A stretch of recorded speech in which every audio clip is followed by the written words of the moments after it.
Hello, everyone. Welcome to College is for Everyone, Undocumented Student Resources. My name is Melissa Candel, and I'm the program specialist for the DREAM program at Mount San Antonio College. With me, I have an amazing alumna of HLP USD. Her name is Jessica Sanchez. Jessica, do you want to say hello? Hello, everyone. Thank you for having me today. My name is Jessica Sanchez. Like Melissa mentioned, I am a Hacienda La Puente Unified School District alumni. I graduated from Los Altos High School back in 2016. After graduating high school, I went to Mount San Antonio College. I was there for 3 years, and now I am a rising senior at UCLA. So thank you so much for having me today. Awesome. Thank you, Jessica. And throughout the presentation today, you're actually going to get to hear more from Jessica and learn more about the resources that she used to be able to go to college and learn from her experiences. In this presentation, we also have a couple of your counselors who want to welcome you, so I'll let them go ahead and introduce themselves. Hello, I'm Linda Ziegler, counselor at La Puente High School. Thank you for having me. Hi, I'm Eva Muñoz Franco, counselor at Los Altos High School. Hello, I'm Loretta Guzman. I'm the counselor at William Workman High School. Hi guys, Megan Hara from Wilson High School. Hope you guys get a lot of good information today. Awesome. Thank you all. So today's presentation is going to be focused on what resources are available for undocumented students to be able to go to college. I know that right now there's a lot of misunderstandings about what resources there are, especially around DACA. A lot of students feel that they need to have DACA to be able to continue their education. And I want to start this presentation by saying that whether you have or don't have DACA, you don't need it to be able to go to college. So if you don't have a paper, if you don't have a pen, go grab one because you will want to take some notes throughout this presentation. The main topics that we're going to cover, we're going to keep it simple, focusing on the things that you need to know to be able to get started. Topic number one is going to be AB 540. So we're going to talk about what this is and why it's important for undocumented students to fill this out. Then we're going to talk about the California DREAM Act and how that type of financial aid can help you pay for your college expenses. Afterwards, we're going to talk about the Dream.US scholarship, which is an opportunity to receive extra money to be able to make your college dreams come true. And then after that, we're going to finish off by talking about the DREAM program at Mount SAC, the type of resources that we offer, and the fact that other colleges and universities have a similar program as well. So if you take anything away from this presentation, let it be the fact that you can go to college despite what your immigration status might be. And the perfect way for you to see that this is possible is by hearing it from someone who comes from your city, somebody that comes from your area, that's a product of the HLP USD school district. So I'm going to hand it off to Jessica so she can tell us a little bit more about her experiences as a high school student, as a community college student, and now at UCLA, and so you can learn how she did it. Thank you, Melissa, so much. So like Melissa mentioned, I want to talk about my story and share a little bit about my life and the struggles that I have overcome. As an undocumented student, I understand the struggle. I know, the uncertainties, the unknowns, right? And the fear that we might face as we're like coming to this new part in our life, especially when we want to go to college, right? And a lot of the questions are, but how do I get there? How do I do that, you know? So let me share really quick about my life. So my name is Jessica Sanchez, like I said earlier, and I was born in Guadalajara, Jalisco, Mexico. I was raised in a small pueblito named Atoyac, Jalisco, 2 hours away from Guadalajara. When I was just 7 years old, my dad decided to migrate, you know, to the United States. And the reason why he decided to come was because, you know, there was not a lot of job opportunities back in Mexico. You know, it was, as a little kid growing up, I didn't really understand, right? For me, like having a pot of beans, right? And like con queso, like that was pretty much like, that made me happy. But back then I just didn't really understood the struggles that my parents were facing, right? So my dad migrated. I was 7 years old, and it was really hard for me when my dad came. I fell in really deep depression, and that's when my mom said it was not okay. We were 2 years without my dad after, you know, we decided to just migrate all of us together. I came here to the United States at the age of 7, actually, and I started third grade. Third grade was not easy, right? Learning a new language was very difficult. I am very grateful for my mom just because she would be the type of person to translate every single word in my homework for me. So she would have like a little, you know, dictionary to the side, and every word she will translate it for me, and then back, you know, back and forth. So that was a struggle that I faced mostly, you know, coming was the language barrier. And then after that, I decided, you know, just to continue, you know, putting my best in school. I've always been like a really like a school person. I really like school, but it was mostly because I had the support from my parents, who would always be telling me like, you need to do your homework, right? And I grew up with my dad always telling me, your only responsibility, it's for you to go to school and to get good grades and not worry about the rest, which is something that I really admire about my dad. Just fast forward to high school. I started in Rosemead High School, so I actually went there for my freshman and sophomore year. When I was in Rosemead, I started high school and I didn't really understand what I wanted to do for like my life. I was just going to high school trying to get good grades, but I didn't really plan for the future. Because I was an undocumented student, I really didn't know the resources that were out there for me, and what I was able to do, to pursue higher education. It was not until I enrolled in Avid, without even knowing what it was. It was on my schedule, right? Like, when we get our schedule and like we have our electives, I happen to have Avid. And Avid, let me just say that was opportunity that, pretty much changed me and changed my life, because I was able, through that specific program, I was able to meet so many amazing, classmates, but also, teachers who helped me. It was my freshman year when I met an undocumented student who was actually going to go to Irvine, UC Irvine. And for me, that was the first time in my life that I had seen someone, undocumented, someone that resembled like me, that was going to go to college. I didn't personally think that was possible. But she was like the living, version. And I was like, this is what I needed for me to actually, kind of like echándole más las ganas. So I began, to continue working hard, and I started getting enrolled in extracurricular activities. And then fast forward to 2014, that's when I came to the district, and I enrolled in Los Altos High School. In Los Altos High School, again, I continued with Avid. That's when I met, if you are part of Los Altos, Miss Crawler, she's an amazing, amazing teacher. I really appreciate her so much and everything that she has done. In high school, I was part of the Spanish Honor Society, and I got, again, to meet, amazing teachers, and, go to different, field trips that really helped me, kind of navigate where I wanted to go. After graduating high school, or actually when I was still a senior in high school, I decided, that I wanted to go to college. I was like, okay, I'm gonna go to college.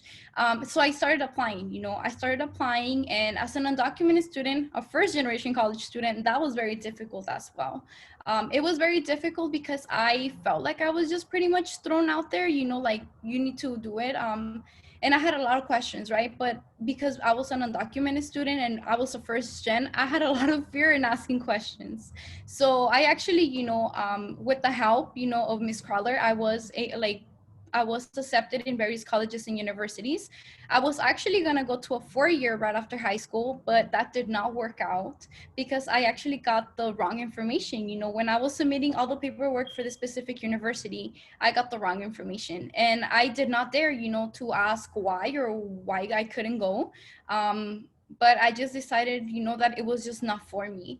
And one of the reasons why I felt like I decided just to not go that route was because the financial aid that I was getting was not enough. And my dad being a construction worker, I knew that that was not another barrier that I wanted to put on my dad. So, that was another issue, right? But I was grateful and I was blessed to be a recipient of the Dream.US National Scholarship. So right after high school, I was a national scholarship recipient for that specific scholarship, and I attended Mount SAC. I attended Mount SAC, and the reason why I attended Mount SAC was because it took me an event like this for me to decide that I wanted also to continue and learn about the resources. So just a little backtrack. I was a junior when I attended the college fair back in 2015, and I met Elmer Rodriguez. He used to be the coordinator of the DREAM program back when I was at Mount SAC, and he literally introduced me to all the information that you're gonna learn right now. So it was a session like this when I knew that there was resources for me out there for me to continue on to pay my school, and for me to like apply for scholarships, and for me to be like, you know what, like I can do this, I can definitely do this. So please, like Melissa said, take note. But then again, then I won the scholarship. I went to Mount SAC. I was part of so many programs because I remember Elmer told me, if you, as an undocumented student, you need to take advantage of all the resources that are available for you. And that's exactly what I did. So if I can sign up for something, I was the first one in the line to be signed up for that program, that, you know, that club or whatever it was, because I knew that at the end of the day, it was going to help me grow as a student and just as an individual overall. So I was part of the Dream program. I was part of Bridge. I was part of EOPNS. I was part of the FEM club. I was part of MECHA. I was part of Ideas. So I was very involved on campus, and my involvement really led me to continue advocating for my community and, you know, just use the power of my voice. So use the power of my voice to advocate for my community. So, you know, at Mount SAC, we really, you know, they used to call me like the social justice warrior. We would go to like the board of trustees and demand for protection, right, for undocumented students. We would go to marches in LA, and we would like march and like let our voice be heard. Mount SAC was in a very like, I feel like Mount SAC literally shaped me into the confident woman that I am now, because back then I would not dare to speak. I would not dare to do, you know, half of the things that I'm doing now. So, you know, Mount SAC, I graduated last year, and it feels like yesterday, but it was last year when I graduated with a sociology, psychology, and social behavior sciences associate's degree, and I am now at UCLA as a sociology major, double majoring actually in Chicanx and Central American Studies, and minoring in education. My goal in life is to be a professor. I want to be able to, you know, continue in the educational route, influence undocumented students, and influence my community, and let them know that it is possible for us to go to college, that despite the challenges and the barriers that we face every day, like there are people out there, there are resources out there available for us to, you know, reach our dreams, you know, because literally there's so many things out there and so many people, you know, that really do care about, you know, for students to be successful, that you know, that we're here now, you know. So for me, being at UCLA, I never thought ever in my life that I was gonna go to UCLA. I thought that was like an impossible dream, right? But here I am now, and I am here, and I am marking, and I'm, you know, I am claiming a space that was not created for me, but I'm also taking that space to influence more people to come, you know, and join this, you know, just attend college. So that's just a little bit about my life, and I really hope that you take a lot, you know, from this presentation that you're about, you know, to hear. And, you know, if you have any questions, please feel free, you know, to reach out to me. I am more than happy to help you all, just because I know what it's like, right? So please, if I can serve as any type of support, just know that I will be there for you, and whatever it is. So with that, I'll give the mic to Melissa. Thank you so much for allowing me to share. Jessica, thank you for sharing that. I actually, as I was listening to your story, I can imagine a lot of students and their families listening and feeling your story, right? Because it's the story of so many of our undocumented students. I want to ask you two questions, if you're okay with it, that I feel they need to hear that as well. The first question is, I know that for a lot of students, especially in the current times that we're living, right, amidst the global pandemic where so many things are uncertain and there are so many unknowns, a lot of our students and our families are essential workers, right? They have to hustle. They have to figure out a way to pay for rent, to buy food, to pay for their everyday necessities. And I can imagine a lot of them feeling like, you know what, like maybe college is, although it's possible right now, maybe it's not my priority right now because I would rather help out my mama, right? I would rather help out my dad and go to work with him so that we can get more money in the household. And I know that when you were graduating high school, perhaps you had a similar sentiment of wanting to help out your family, but also wanting to continue your education. So my question for you is, what motivated you to decide, you know what, like I want to continue my education, like I don't want to stop here? What was it for you that helped you make that decision? And For students that are listening to us right now, what advice would you give them? They're about to learn the information about what they can have access to and what makes it possible, but what advice would you give them so that they can see in themselves that this is a reality and this is feasible, this is possible for them despite the circumstances that they're going through? I just want to start by sharing that yes, right, within our community, those sentiments are very real and they exist. They're very strong within our community, and I understand right now with everything going on, with the pandemic, with the political climate, right, that can also be a huge factor and a very strong influence for a lot of our students, to decide, I just don't want to continue this. I don't know, this is the right path for me. When I was a student, I did also experience some of those emotions, but it took a lot for me to how would I put this? But it took a lot for me to come to the conclusion that at the end of the day, me going to college was going to pay off. It was going to pay off for not only for myself, but also for my parents, right? You mentioned about the motivation.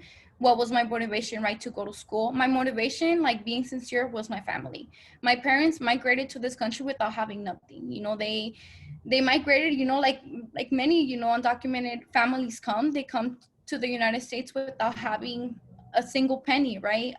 And that's exactly how my family was. So my family came with literally nothing in their pockets. They had do a lot of sacrifices, and I feel for everything, my strongest drive as a student, it's literally the sacrifices that my parents have done, just because I know that it literally takes a lot for them, just to be here, away from their family, away from their country, away from their land. It's an emotional trauma, right, that we have to live with every single day. So for me, my motivation was, like, I want to do this for my parents, because at the end of the day, yes, right now, and I understand, like, I completely understand, having a side job, to help pay, your parent, to help your parents pay, or your family pay, it seems very, like the right thing to do, especially right now with this, like everything with this climate. But what I thought about, and something that I want to share is just think about, like, later on, like with that college degree, I have heard, I don't really know the statistics, to be honest. I don't have the specific numbers, but it's a fact, that just by going to school, like, you are, like, we're already, like, cutting through that, like, poverty side, like, we're cutting through that, we're like changing the barriers, like, we're breaking through, and that's something that I just, something that my counselors would always like also tell me. They're like, think about, like, if you go to school, you're gonna have more opportunities, more, like, more opportunities for you, just to, obtain a job, or be an entrepreneurship and make your own business, right? So for me, I was like, okay, that's pretty much what I want to do. But also I feel like another thing that also played a huge impact was the community that I had and the support that I had, that would always remind me that no matter the challenges that I would face as a first generation, undocumented student going to school, that I was not going to be alone. And I feel like that's the most, like the most thing that I took from it is knowing that I was not alone. Because although sometimes I felt like I was alone, the reality is that I had behind me, I had a group of counselors, teachers, friends, family, who had my back and who would always be telling me, like, you can do this, and if you face this, in school, like, we will figure out a way. So for me, like I mentioned, my motivation has been my family. My motivation has also been myself, right? Like, my dreams, like, this is what I want to do. And like, my dreams are not only like my dreams, but also my parents' dream, right? Like, they migrate here for me to have what I have right now. They migrated here for me to have, like, better education opportunities, and that's their dream. And my dream is their dream, and to make them happy and to make them proud more than anything, and, like, let them know that their sacrifices were worth it. So yeah, my family, and of course realizing and knowing that you're not alone. And that's a message that I want to share with you all, that although right now we might feel, right, like, alone, like, you're not, and you have a community who's with you. Like, you can see on the PowerPoint, on the pictures, like, that's my community right there. They're the people that along my path, right? Even though I felt alone, there were those people right there who would always constantly be reminding me of my worth, what I have to offer, and also the type of person that I am, and they are the people that changed my life, and that every day, despite the fact that I want to give up, right? Because again, school is not easy, it doesn't get any easier, I have them, and I have my culture community wealth that can help me, navigate school and again, continue influencing other students to also, pursue higher education. Thank you, Jessica. I think it's really important for you all to take that in and listen to it, because it might seem challenging, right? Especially with the times that we're living and with everything being online and with computers and with applications, Zoom and all of these different things that we have to learn now. But I want you all to remember Jessica's word, right? She didn't do it alone, right? She had a community of people. She had a group of people that were her support network, her support system.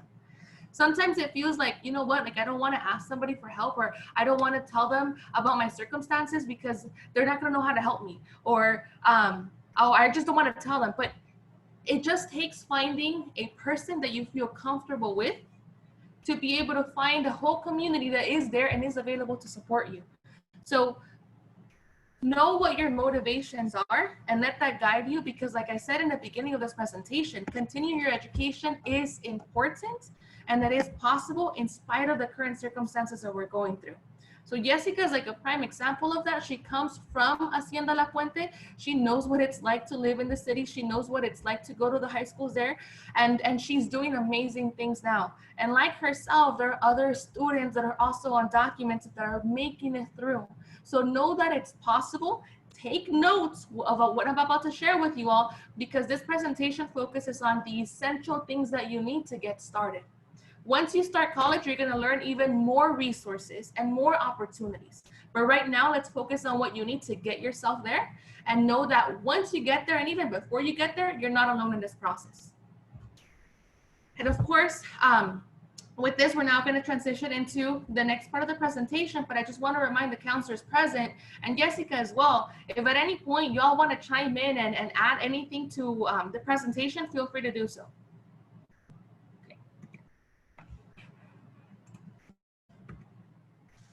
So the most important thing that you all have to know is that there is support available to go to college.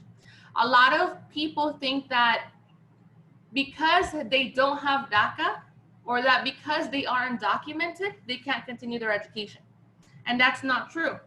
DACA is not a requirement to be able to receive financial aid in the state of California. And financial aid is available for undocumented students, meaning that it is possible for you to continue your education and not pay a dime out of your pocket. That also means not asking your parents for money if your parents don't have that either. While you don't need DACA, you do need something that's called AB 540. And AB 540, it's a law that essentially says if a student has completed a certain amount of years in high school or in school, and they have some form of a degree, then they're eligible for in-state tuition. And if that student is eligible for AB 540, then they qualify for financial aid, with or without DACA. So when it comes to AB 540, there's 3 branches that you all have to know. Branch number 1, it's to my left, and it's the green box. It's the traditional form of AB 540. And this one says, essentially, that if a student has completed 3 years of high school or more, then the student is eligible for in-state tuition once they graduate from high school with a diploma or with the equivalent of a diploma, which is a GED or another form. So for example, if I'm a high school student and I have been at La Puente High School from my freshman year, and I'm gonna graduate this year, class of 2021, then I'm gonna become eligible for AB 540 once I graduate, meaning that I'm gonna be eligible for financial aid. That's one branch. Now the second one, the one in the middle in the blue box, it's known as AB 2000, and it essentially says, if a student has completed 3 years of school in the state of California, those 3 years can be between kindergarten up until 12th grade. Those 3 years can be consecutive, back to back, or they can be combined. And that student will be graduating with a high school diploma or the equivalent. Then that student is eligible for AB 540, and again, by default, eligible for financial aid. So an example of this one would be, say that you completed 5th grade in California, and then your family moved to Texas. You lived in Texas through middle school and part of high school, but you came back to California and you went to Wilson for junior year and senior year. Between 5th grade, junior year and senior year, you have 3 years right there, right? 3 years combined. And if you're gonna graduate from high school in California, then you're eligible for AB 540. Now the third one, right, the box to the right, this is another option that can allow even more students to be eligible. And what this one says is, if a student has completed 3 years of education in the state of California, those 3 years can be completed between kindergarten to 12th grade, or they can also include some adult school and even some community college. And if that student is also going to have a degree, a high school diploma, an associate degree, or has completed the transfer requirements to go from a community college to a university, then that student will become eligible for AB 540. Now this third branch, I want to spend some time talking about this one a little bit more, because this one really opens up more opportunities for students to eventually be eligible for financial aid. With this third branch, let's say that we have a student who came to California in their junior year of high school, and they've only completed junior year and senior year. They have 2 years right there. They're missing 1 more year so that they can be eligible for AB 540 and later on eligible for financial aid. That extra year that they're missing, they can complete it at an adult school, taking certificate classes, taking ESL classes, or taking any other type of courses that the adult school has to offer. Those classes are typically free. If a student doesn't want to go to the adult school, they can also go to a community college and complete them there. While this third branch might take a little bit longer to complete, it's important for students to know that even if you came to the United States your junior year or your senior year, and you're only going to complete 1 or 2 years of high school, you can be eligible for AB 540 and financial aid down the line. It might take a little bit longer. It might not be the traditional path, but it makes it possible for you to be able to continue your education, even if you have to wait a little bit longer.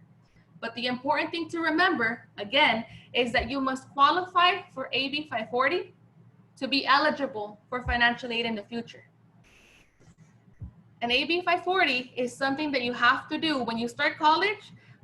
Right after you graduate from high school, you want to get in contact with the college that you're going to go to and fill out your AB 540 form.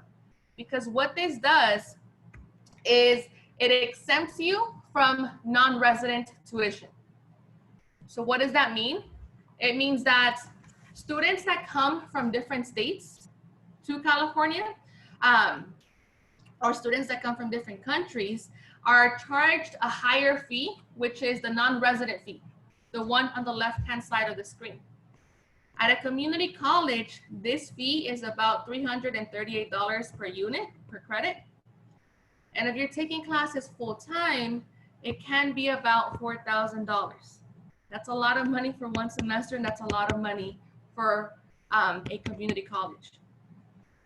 But again, if a student is eligible for AB 540, right, any of these 3 different boxes, then the student doesn't have to pay that higher fee. Instead, they qualify for resident tuition, meaning you live in California, so you should be paying the resident fees of $46 per unit.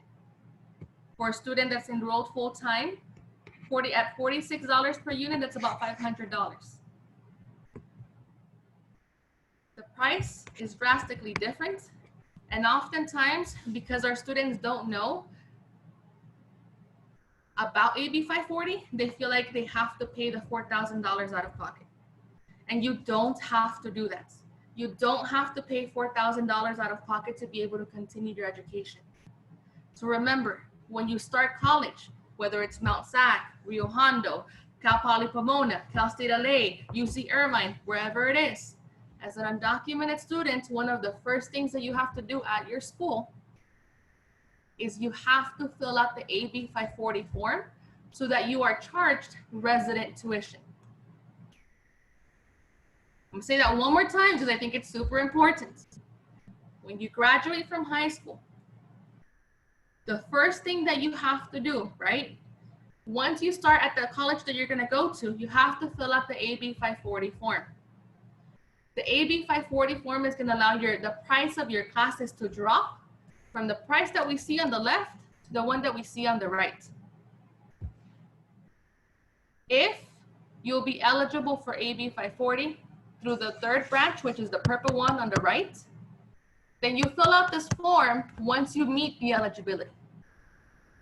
But keeping in mind that it's still possible and that you still have that opportunity to continue your education. Now, once a student is AB 540 eligible, not only are they charged resident tuition, but they also become eligible for the California Dream Act.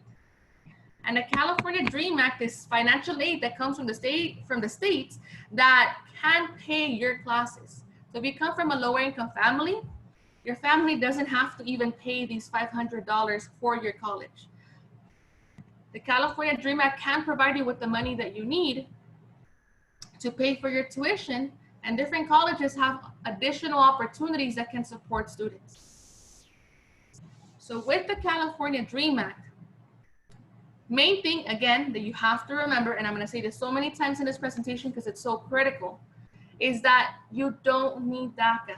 The only thing that you need to be eligible for financial aid as an undocumented student is to be eligible for AB 540. This type of financial aid can be accepted at public schools. So that means any community college, any Cal State, and any UC. By submitting this one application, you're essentially being considered for different types of financial aid. The list varies. I'm going to focus on the one that community colleges has to offer, and that's the second one here, and it says Community College Promise Grant. This is so critical because the Promise Grant essentially waives your tuition, right? It essentially pays for the cost of your classes at a community college. So again, the $500 that we saw over here on the right-hand side of this page, when families come from lower income backgrounds, the California Dream Act pays for this. The California Dream Act pays for this. That means that you don't have to worry about paying for the cost of your classes. You don't have to worry about how am I going to ask my mom for money so that I can go to college. That doesn't have to be your worry because the resources are here to help you with that. This Promise Grant is available at all community colleges. Mount SAC, Rio Hondo, Citrus College, and the list goes on. But the most critical thing about this is that you absolutely have to make sure that you apply within the application window. The application opens up on October 1st, and the priority deadline is typically on March 2nd.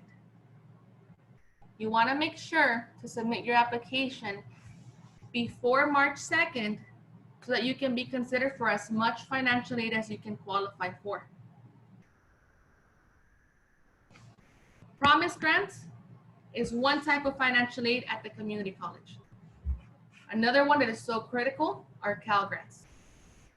And you can miss out on Cal Grants if you don't submit your application before March 2nd. So you want to make sure to do it before that date. For whatever reason, you have a friend, a cousin, a neighbor who wants to go to college, but they haven't submitted their application and it's already past March 2nd, let them know that they can still go to college. They can still apply for financial aid and they can still receive it. The only thing is that they might not be eligible for Cal grants because it's past the deadline, but they can still be considered for promised grants. This is the part where I would typically pause on my presentations and ask if anybody has questions. So I'm going to open up the floor for our counselors, for Jessica. Let me know if there's anything that you all want to add or if you have any questions for me. And Melissa, I'm going to add in that thankfully, if you are within the Hacienda La Puente School District, part of the Cal Grant is going to be a GPA verification process. Your school, your counselors, your district, we do that for you. So we're going to submit that in October. It's a different GPA than what's on your transcript. Your counselors can cover it with you. But when you see that you need a GPA verification, don't worry, we're taking care of that for you. And I just want to add really quick regarding to this, right? So Melissa has been talking about AB 540, AB 2000, and SB 68, right? We want to make sure that we are very clear on what all of those type of, resources we're able to get as undocumented student. But the DREAM Act, California DREAM Act is super, super, super, super important, super important. You know how, we're always waiting for our birthday, right? Or a special holiday, literally March 2nd should be also being marked in our calendars, being marked in your phone, being marked everywhere, because you want to make sure that you submit California DREAM Act, by the deadline. We want to submit that. And I just want to add a little, about my personal experience with the California DREAM Act and where I'm at, right? So we see the numbers, right? We see the numbers and it's very intimidating seeing the 4,000, seeing the 500, and, even seeing the $500, that's very intimidating, right? Especially for students who are low income, like myself. When I started seeing those numbers, I'm like, how am I gonna pay this? California DREAM Act. It was California DREAM Act, everything that has helped me. And I just want to say really quick that I know it's intimidating, right? Seeing those numbers, and we see the numbers, how much it costs for you to attend college. Well, let me tell you, up to this date, I have not paid anything out of my own pocket. And it all has been based because of financial aid. So yes, this girl right here, undocumented, it's at UCLA and paying nothing, because I'm submitting California DREAM Act. So in other words, yes, there is money being paid for me to go to school, but it's because I'm getting financial aid and, that I'm able to pay my school through this. So if you are, and you see, and if you're debating going to college just because you're afraid of the numbers, don't be, don't be, because literally the resources they're all right there for you. And like I mentioned, it is possible for you to go to any UC, Cal State, even community college, without paying anything, and that has been with my trajectory so far. Also, I started at community college, which is significantly cheaper than going straight to a 4-year, right? But now I am here at UCLA, and they even helped me pay for my dorming. So all of that was thanks to California DREAM Act. So please make sure to submit that on time, right? And also understand, sometimes you're like, but wait, I don't know how to do it. Let me tell you, there are resources out there. There's fairs, at Mount SAC, they host a whole, financial aid, day where literally they all help you. They will help you fill this information out. They will help you fill out the California DREAM Act application, so please, just keep an eye, look for that as the days come, closer. Keep an eye, look for that. Look at the Mount SAC websites. Look at other, websites on where this information is going to be provided for you. And you can literally apply for this. And there's people out there who will help you for free. So again, do not be scared. There's people out there who will help you, but please submit this on time. It's so crucial for you to do it. And I cannot emphasize it enough, but please do so, So please, California DREAM Act, March 2nd, put it in your calendar, put it everywhere. Make sure you memorize that, that specific date. And also remember that even if you applied once, you have to continue applying. You need to apply not only your freshman year, but every single year that you're in college. no matter what, still apply for it. Still apply for California Dream Act. If you're not getting it, like just apply, continue applying every year. So it's just not a one life thing, you know, you have to do it every single year that you're in undergrad. So like I mentioned, California Dream Act, apply March 2nd. And yes, you don't have to pay, you know, out of your own pocket for you to go to school. And that has been my trajectory, but it has all been, you know, thanks to California Dream Act. Can I Yes, just Jessica add did a in? good, Jessica sorry. did a, oh, sorry, Ms. Munoz. You're good. Jessica did a great job. And when you have a great GPA and you work hard with your grades, that helps with the amount of money you get. You guys are mentioning March 2nd, which is the deadline. We don't want you to wait till the deadline. It doesn't take long to do the application if you have all your documentation. But most of us counselors who have worked with the AB 540 students, it's a process. And so it takes more than one time, sometimes to submit and resubmit it to fix it. So the sooner you start, it opens in October. Do not wait till March, do not wait till January. I won't even wait till December. Get it done before Christmas. Get it done before Christmas and you knock it out. And then you know, coming back for second semester, what you have to work with when you go to college. March 2nd is the deadline. It is a deadline and it's a hard and fast deadline. You don't meet that deadline, there's very little to give it after that, but don't wait till it's intimidating and you want to wait. But like they've said, there's so many people to help. There's people to help online, there's people to help at college, there's people to help in the library, there's people everywhere, and the money's for free, but you have to work. Nothing's for free, so you have to do some work, and the sooner you start the work, the easier it is for you. The only thing I wanted to add is that some of you, I know that sometimes parents are very private about what your legal status is like, and you may not know if they're undocumented, but you aren't in that situation. Whatever that may be, please see your counselor. Feel free to go without being scared, without fearing that someone's gonna go to your home later on and deport you. It's actually legal to do that from a school setting. So you are safe with your counselor. Let them know what your situation is. Sometimes we don't know all the answers, but that's what we have Melissa for, and we can reach out to whomever we would need, you know, Jessica, whomever it could be. So any questions, see your counselor. And I just want to add, you know, and Ms. Munoz, you brought like a really good point, right? The fear, right? The fear that it comes with sharing your information. You know, I've seen it not only within my family, but also with my peers, right? That they tell me, oh, the only reason why I haven't submitted is because my parents, you know, either don't want to do taxes, right? Because that's another one of our issues. A lot of our undocumented families, they don't do taxes, not because, you know, they don't want to, but because they get paid cash, you know, and, you know, but there is a way for you to continue even to submit your California Dream Act, even with or without your parents having, you know, even if they don't have taxes or they don't do them, like you can still submit it. So don't be scared about that. Another thing, like Ms. Munoz mentioned, you do not, like, don't be afraid of this information because this information will be confidential and they will not share this information. And I understand, you know, that when it comes to our parents, right? Or like talking to our family members, our community members, when you let them know there's still that fear, you know, and that fear is valid, you know, there's a reason why that fear is there.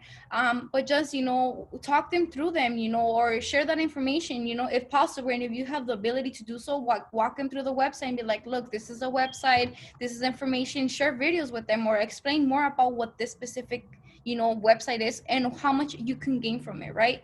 I always say that communication is key, and we also have to have, like, you know, we need to have a communication, you know, with whoever is helping us, you know, whoever, you know, we're putting their tax information, right, or everything here, you know, explain to them the benefit, you know, of applying for the California Dream Act, and also like let them know and emphasize it, right, that this information will be kept confidential and that they will not, like, this information will not be shared with anyone else. So yes, I do understand the fear of deportation, and again, the fear is valid, you know, I understand, but let them know, you know, that everything will be okay and that this information, nobody else will see it, right? Like, it's just between, you know, them and you as a student, and you getting that financial aid that you need for you to continue with college. Those are all great points. And I also want to add that in California, there are laws that protect your information. Not just yourself, but any students at a college setting, any students submitting these type of applications. So the California Dream Act can only share your information with the schools that you list on the application. So if you're applying to UC Irvine and Mount SAC, and those are the schools that you add on your application, then only those two schools are going to receive your information. Cal State LA or any other school isn't going to randomly receive it. So your information is safe. Your information is not going to be shared with anybody else. And I want to emphasize one more point, going back to the Cal Grants. This is so critical, my friends. So think about it this way. Cal Grants is extra money that can help you with college expenses. College expenses can be textbooks, can be transportation, can be food. College expenses can be helping family with a bill. College expenses can be helping family make the rent the next month. There's so many different things that come up when you're in college that having this money can help you with, right? Now, I never advise students to spend it unwisely. If you don't have a serious expense, then save it because it will come in handy on a rainy day. But know that this is money that you can use while you're in college. And that's why it's so critical for you to submit your financial aid application before that March 2nd deadline. So keep these things in mind. I hope you're taking notes. I'm so serious about having you all write things down because if y'all don't write things down, you're gonna forget. So the next thing that I wanna cover in this presentation is actually what you need for the California Dream Act. Because by now you might be thinking, thanks, Miss Melissa, Miss Munoz, Miss Guzman. Thanks, Jessica. I hear all your information and I'm getting those tips. So now I wanna know, what do I need to actually do this? When do I get started? Well, let me go to that slide and we'll tell you. Okay. So for the California Dream Act, to apply for the 21-22 academic year, you're going to need the following information for yourself and for your parents. So for yourself, you want to make sure that you know your full legal name. So whatever name you apply to colleges with should be the name that's on your birth certificate, and that should also match what you put on your California Dream Act. If my name is Melissa Candel Rodriguez, then that's the name that I have to apply for both colleges and the California Dream Act. But if I apply for financial aid as Melissa Candel, but to Mount SAC as Melissa Candel Rodriguez, if my names don't match, then my financial aid isn't gonna go to my account. So it's gonna be super critical that you make sure that your names match all throughout. The next thing, and we kind of talked about this earlier, is knowing what colleges you're applying to and knowing that you can list up to 10 schools on your financial aid application. So you can list community colleges, Cal States, and UCs. The schools that you list on your application will receive copies of your financial aid application, and each school, typically the Cal States and the UCs, will offer you different financial aid packages based on what they have. But if you apply for a school and they're not on your California Dream Act, they're not gonna receive your financial aid application and they might not have a financial aid award for you. So you just wanna make sure that the schools that you're applying to are on your application. Now for your parents, same thing, you're gonna wanna know their name. Some people don't know, some people forget, so it doesn't hurt to remind you all, as silly as it might sound. You also wanna know their date of birth. That one also sounds really silly for me to say, but I sat down with students in which they're like, I don't know my mom's birthday. And I'm like, well, now you gotta text her or call her to find out.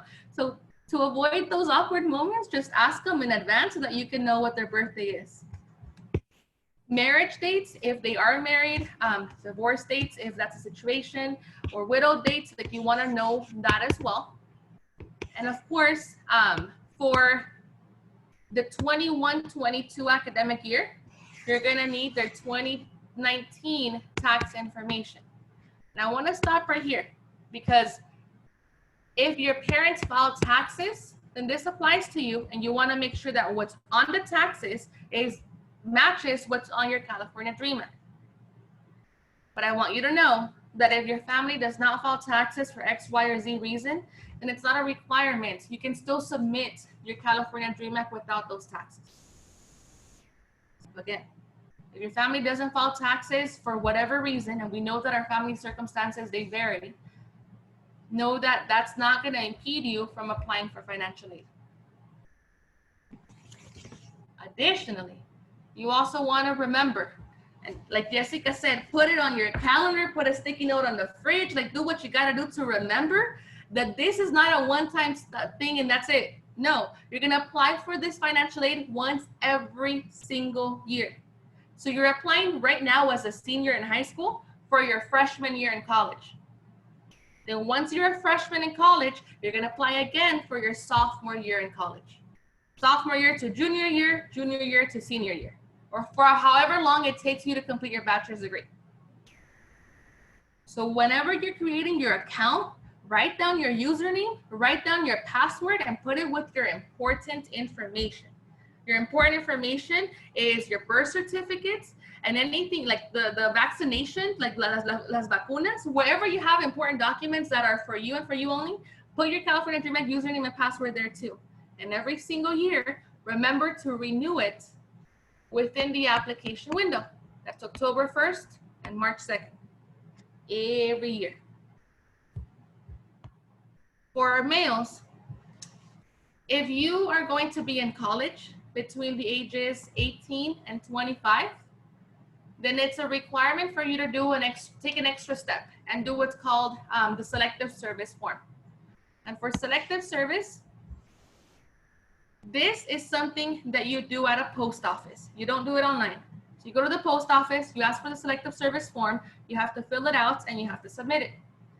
Selective service is a requirement for any male in the United States receiving financial aid, whether it's the California Dream Act or it's the FAFSA for U.S. citizen. And it essentially says that in the event and the rare occasion that there is a war or a draft in the United States, that you can potentially be drafted.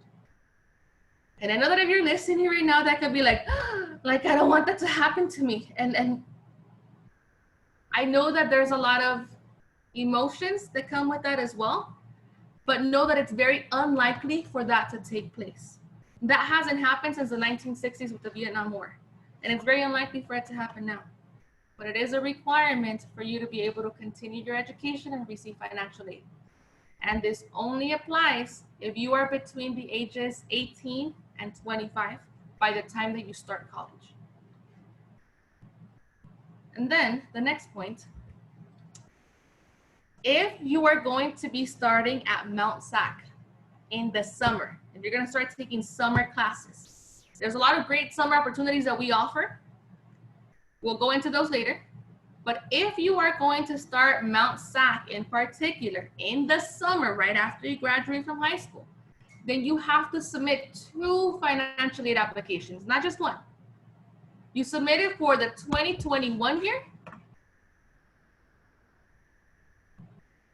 and you will also submit it for the 21-22 year. The reason why you're submitting 2021 is because summer 2021, the financial aid for that summer comes from this academic year. And 21-22, this financial aid will cover you from the fall of 2021 up until summer 2022. So if you're starting at Mount SAC earlier, you have to do an extra application. And for this one, the 2021, you'll need your parents' income information from 2018. So just keep that in mind. You're going to hear that several times. Ms. Cynthia Orozco is your high school outreach rep for the Hacienda La Puente High School District or School District. And she's going to remind you all several times like, hey, if you're going to start taking summer classes at Mount SAC, you have to absolutely make sure to do 2 financial aid applications. I'm telling you now, giving you first dibs so that you can know, but know that it's not going to be the first time or the last time that you hear this. And the last part about the California Dream Act, and this one's so important. Applying is free. Free meaning like you don't have to pay somebody else $50, $80 for them to help you with this application. If your school is going to be having a Cash for College day or a financial aid night, financial aid includes the California Dream Act, so go there because those events are free and there are people eager to help you with this application. Don't pay someone for something that's free. Even if it sounds very convincing, don't pay them for something that's free. Instead, talk to your counselors, ask them when's going to be the next financial aid day, and make sure that you go then. Is there anything that you ladies would like to add? I have a question, Melissa. So Yeah. I know that California Dream Act needs to be renewed every year, right? Is that the same for selective service? Good question, Jessica. So for selective service, no. So the way that selective service is going to work is you submit your selective service one time. You register for it just one time. You're going to go to the post office, fill out the form, mail it out. About 2 to 3 months after you sign up for selective service, you're going to receive a letter in the mail.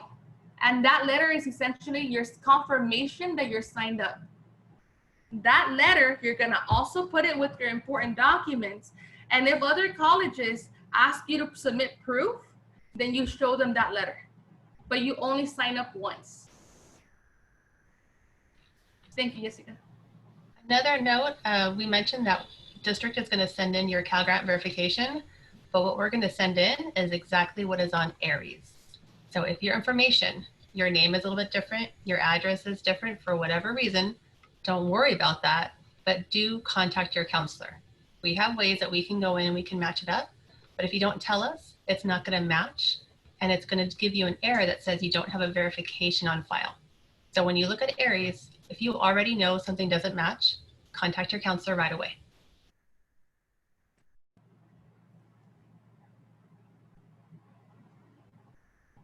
Yes, and also remember that even though, how do I say this? It's for free. And sometimes we think, oh, if I pay for it, it's better if I pay for it. There's going to be all sorts of people out there who are going to try to make you pay for this application.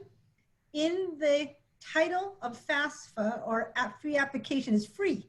So this DREAM Act is free. This is one of the few things in this world that is free and there's nothing strings attached. Don't pay. And if you feel like you want to pay, because it's better when you pay Ms. Munoz, pay Ms. Hara, pay Ms. Ziegler, pay me, pay Ms. Soto, pay any of your counselors, pay your Avid 4 teachers, because those are the ones who will work day and night to get that done for you. But otherwise, don't pay. There's no reason to pay to ask for money. There's no, in any situation, if you're asking for money and you have to pay, don't do that one. Only do the ones that are free. That's a general tip. When you're asking for something, you shouldn't have to pay to ask for money. My tip. Very good point, and I like that. If you're gonna pay anybody, talk to your counselors. They'll tell you where to invest that money. But that's a joke though, don't do that. But don't pay anyone to apply for financial aid.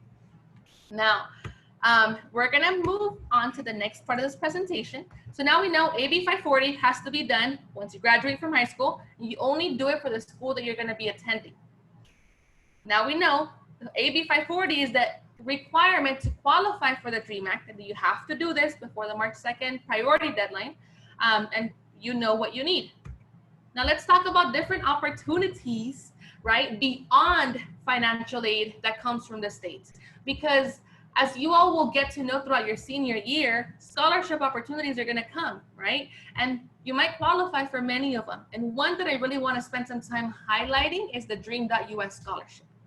This is so critical because it's a national scholarship that's offered at different states, and it can provide students with extra money for them to make their college dreams come true. Extra money beyond Cal Grants, beyond the California Dream Act.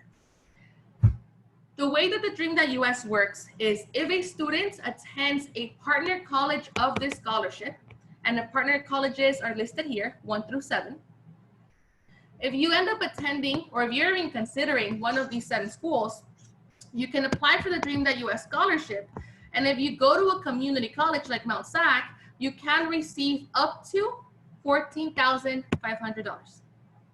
If you go to a partner university, like numbers 2 to 7, you can receive up to $29,000. That's extra money for you to be able to go to college and have, to fulfill your book expenses, your different needs that will come up when you're in school.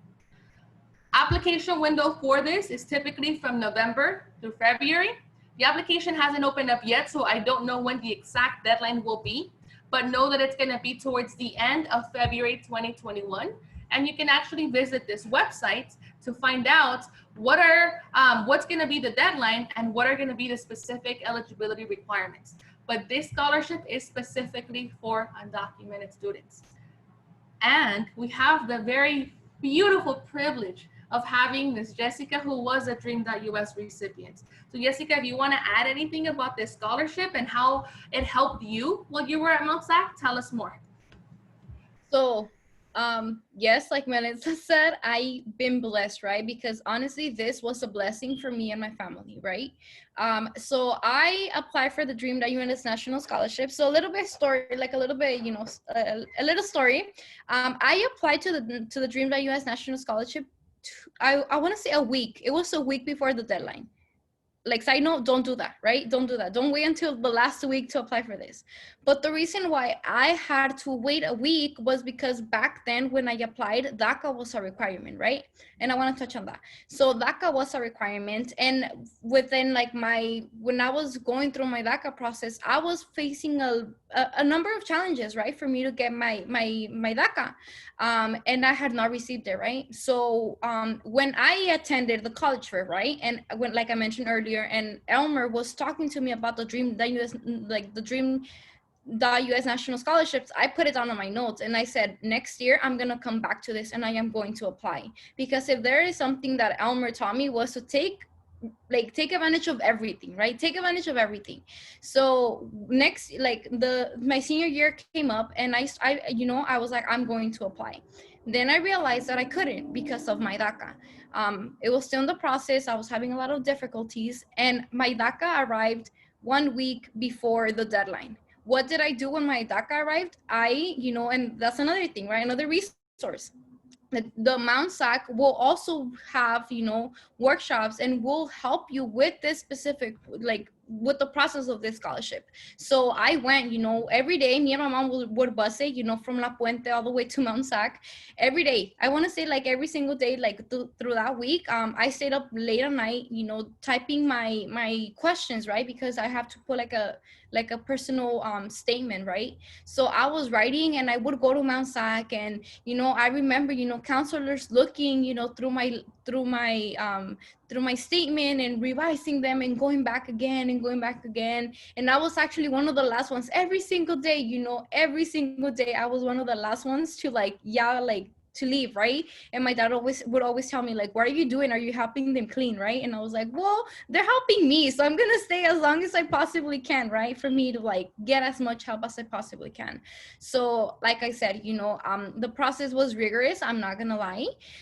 It was rigorous in the way that I had to stay, right? I had to stay up, writing my personal statements. I had to go to Mount SAC and have them revised. So just as someone, you don't have to, but just have someone help you revise them.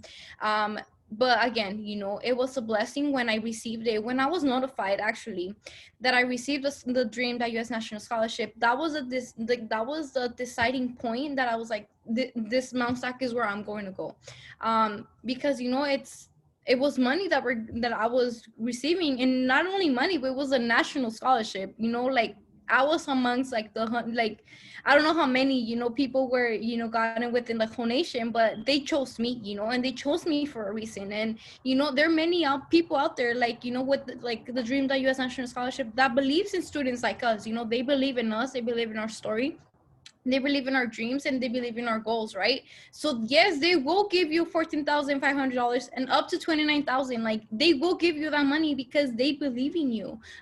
So if they believe in you, you need to believe in yourself and believe that you can win the scholarship, right? And that is something that for me and my family, like this came so in handy. Like this was a blessing, right?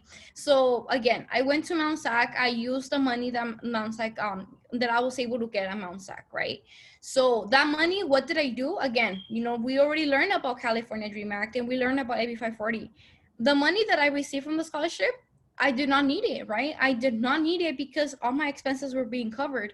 But what is something that, again, I'm referring back to Elmer because Elmer is like my mentor. Elmer is like like Elmer is like everything, you know. So Elmer would always tell me, you know, save that money because you never know when you're going to need it. And he's so true, right? Like that's so like it's true.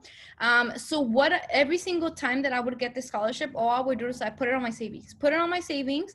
And where did I use that money? I'm still using that money now. Like these are the reasons why, like right now I'm not paying for school, because I'm using like money not only from this scholarship but scholarships, right? And that's something that I really want to focus on.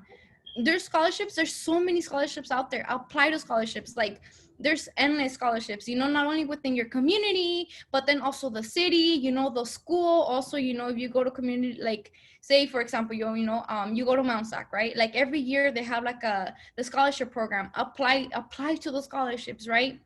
If you do, you know, end up doing the Dream.us National Scholarship, side note, you can use some of those personal insight questions to do, you know, other additional, you know, scholarships. So again, recycle your work, you know, change some things around, but it's your story, it's your work, reuse that, you know. So like I mentioned, you know, for me and my family, it was a blessing, right? Because now I did not have to really worry about, you know, how I'm gonna pay for like a little expensive like a book, right? But even that, there's other scholarships, that there's so many resources that I wish I can share, but there's so many out there, right?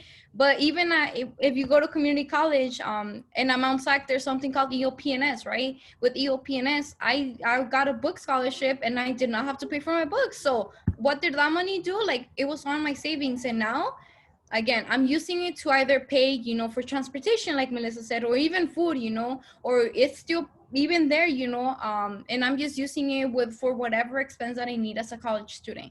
So please, you know, apply for this scholarship. Please apply for this scholarship. It's literally money out there that you can get and that they can help you, you know, alleviate some of those like weights that you have and that worry of like, how are you gonna pay for this?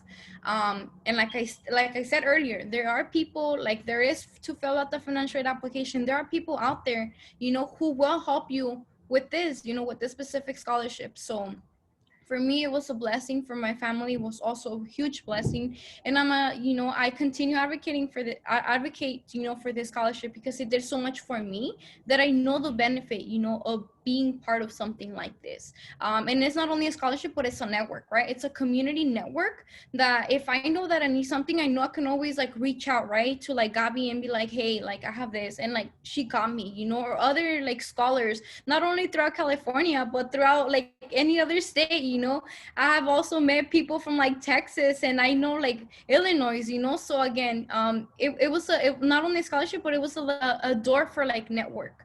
So again, please apply. And like I said this, and I will continue saying this, you know, if you need something, please feel free to reach out to me.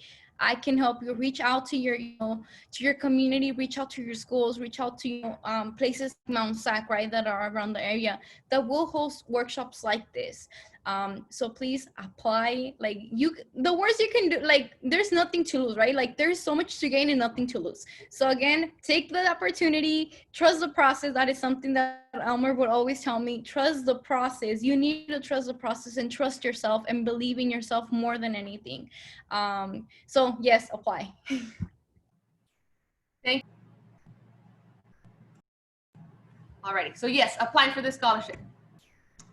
Now, very quickly, I want to talk about the DREAM program at Mount Sac. So something that's so critical for you all to know is the fact that there is support for you in college. There are centers, programs that understand the experiences of undocumented people, that they understand what the California DREAM Act is, what AB 540 is, what the Dream.us scholarship is, and a number of different resources that exist. Mount Sac has a DREAM program for our students. We offer counseling support to help you figure out what classes to take, also to help you walk through or guide you through personal situations that sometimes come up. We offer counseling courses, which I'll talk about that in a second, field trips to different universities, field trips to different events and opportunities, peer mentoring so you can get to learn from each other the tips and tricks of how to make it through college, book loans to minimize the cost of textbooks, California DREAM Act assistance, scholarship resources so that you can know where the scholarships are at and so that you can be able to apply for them. And I think the most important thing that's on this slide is the legal services. So Mount SAC was selected as one of the community colleges to offer immigration legal services. We have attorneys that currently they provide virtual immigration legal services, but it's free to our students. So if down the line you have a general question or something's happening with your family and you just want to be able to talk to somebody about how do you move forward or what is this that's going on, know that this resource is available to you for free.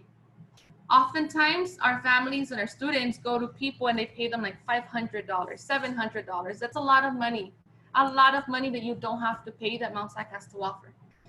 Legal services are also offered by different universities and community colleges. So you want to make sure that as you're considering different schools, you want to look into what resources do they offer.